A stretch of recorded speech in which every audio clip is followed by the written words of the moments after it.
بسم الله الرحمن الرحيم.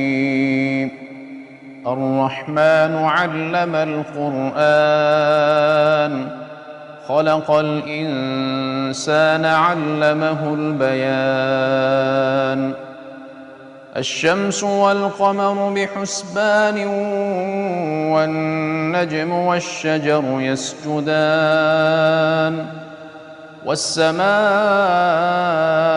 رفعها ووضع الميزان، ألا تطغوا في الميزان، وأقيموا الوزن بالقسط ولا تخسروا الميزان.